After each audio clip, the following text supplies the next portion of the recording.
আসসালামু আলাইকুম, মিজানুর রহমান ভবঘুরে আজকে আমরা হাজির হয়েছি বাংলাদেশের 12 ভূঁইয়াদের রাজধানী সোনারগাঁয়ের পানাম নগরে। আশা করি আমাদের সঙ্গে থাকবেন এবং শেষ পর্যন্ত ভিডিও দেখে আমাদেরকে মতামত দিবেন। আপনারা যারা ভ্রমণ পিয়াসু আছেন, তারা যদি ঘুরতে যেতে চান, তাহলে ভবঘুরে যাযাবর নামে আমাদের একটি ভ্রমণ টিম রয়েছে। সেই টিমের সঙ্গে যোগাযোগ করে যে কোনো জায়গায় যেতে পারেন। নাম্বার দিয়ে দিলাম, এই নাম্বারে যোগাযোগ করে সকল তথ্যগুলো এবং জানতে পারবেন দেশের ইতিহাস, ঐতিহ্য, পর্যটন এলাকা সম্পর্কে। 15 শতকে ইশাখা বাংলার প্রথম রাজধানী স্থাপন করেছিলেন সোনারগাঁয়ে। পূর্বে মেঘনা আর পশ্চিমে শীতলক্ষা নদীর পথে। মধ্যযুগে সোনারগাঁও বাংলাদেশের রাজধানী হওয়ার পর থেকে পানাম নগর ব্যাপক উৎকর্ষ সাধন করে। কিন্তু ব্রিটিশরা বাংলার নিয়ন্ত্রণ নেওয়ার পর থেকে এখানকার সম্ভ্রান্ত মুসলিমরা ব্রিটিশদের সঙ্গে অসহযোগিতা করায় ব্রিটিশরা এখানকার বাসিন্দাদের প্রভাব প্রতিপত্তি কমানোর উদ্যোগ নেন। এভাবে পানাম নগরের বিস্তীর্ণ এলাকা ধ্বংস হয়ে যায়। বর্তমানে পানাম নগরে রাস্তার দুই ধারে পুরনো যেসব ভবনগুলো দেখা যায়, মূলত ব্রিটিশদের সহায়তায় গড়ে ওঠা ঊনবিংশ এবং বিংশ শতাব্দীর হিন্দু উচ্চবর্ণের ব্যবসায়ীদের তৈরি করা দালান কোঠা। একই সঙ্গে তারা এখানে উচ্চবর্ণের হিন্দুদের পুনর্বাসন শুরু করেন, ফলে এখানে ক্রমে হিন্দু ব্যবসায়ীদের অবস্থান তৈরি হয়। একই সঙ্গে 2009 সালে স্থানীয় প্রশাসনের উদ্যোগে পানাম নগরীকে সম্পূর্ণভাবে দখলমুক্ত করা হয়। শহরটিতে ঔপনিবেশিক ধাঁচের দোতলা এবং একতলা বাড়ি রয়েছে প্রচুর পরিমাণে, যার বেশিরভাগ বাড়ি ঊনবিংশ শতাব্দীর। মূলত পানাম ছিল বাংলার সে সময়কার ধনী ব্যবসায়ীদের বাস।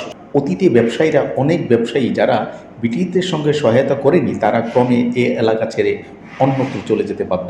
ব্যবসায়ীদের ব্যবসা বাণিজ্য ছিল ঢাকা কলকাতা জুড়ে, তাই তারা গড়ে তোলেন এই নগর। বাসিন্দাদের অবর্তমানে বাড়িঘরগুলো অযত্নে অবহেলায় একেবারে ধ্বংসপ্রান্ত।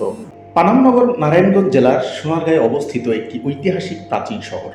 বড়নগর, খাসনগর, পানামনগর, প্রাচীন সোনারগাঁয়ের এই 3 নগরের মধ্যে পানাম ছিল সবচাইতে আকর্ষণীয়। এখানে কয়েকশ শতাব্দী পুরনো অনেক ভবন রয়েছে, যা বাংলার 12 ভূঁইয়াদের ইতিহাসের সাথে সম্পর্কিত। সোনারগাঁয়ের 10 কিলোমিটার এলাকা জুড়ে এই নগরী।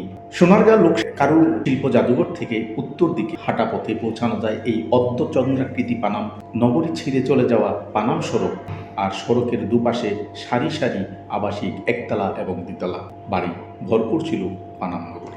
পানাম নগরের মূল প্রবেশের পথে ছোট্ট খালটির উপরে একটি সেতু ছিল, যার কোনো অস্তিত্ব আর অবশিষ্ট নেই।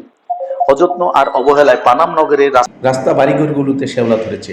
ভেতরে পানি এবং পরিবেশ স্যাঁতসেঁত হয়ে গেছে, একেবারে গুমট অন্ধকার।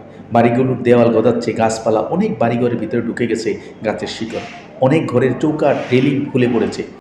মিজানুর রহমান ভবঘুরে বরাবর দেশের ইতিহাস, ঐতিহ্য, পর্যটন, মানবাধিকার এবং সামাজিক অসঙ্গতি নিয়ে কাজ করি। আজকে আমরা আপনাদেরকে এই পানাম নগরের একটি সংক্ষিপ্ত চিত্র ভিডিও আকারে দেখালাম। যদি ভালো লাগে তাহলে আমাদের চ্যানেলটিকে সাবস্ক্রাইব করে দিবেন। যারা ইতিপূর্বে করেছেন সবাইকে ধন্যবাদ। যারা করেননি, অনুগ্রহ করে দিয়ে পাশে থাকা বেল বাটন আইকনটিকে অন করে দিবেন, তাহলে আমাদের প্রত্যেকটি পরবর্তী ভিডিও আপডেট পেয়ে যাবেন। দেশকে ভালোবাসুন, দেশের পর্যটনকে সমৃদ্ধ করার জন্য বেরিয়ে পড়ুন। সবার সুস্থ নিরাপদ জীবন কামনায় আজকের মতো বিদায় নিচ্ছি। আল্লাহ হাফেজ। ভালো থাকবেন, নিরাপদে থাকবেন। গাছ আমাদের পরিবেশ বান্ধব বন্ধু।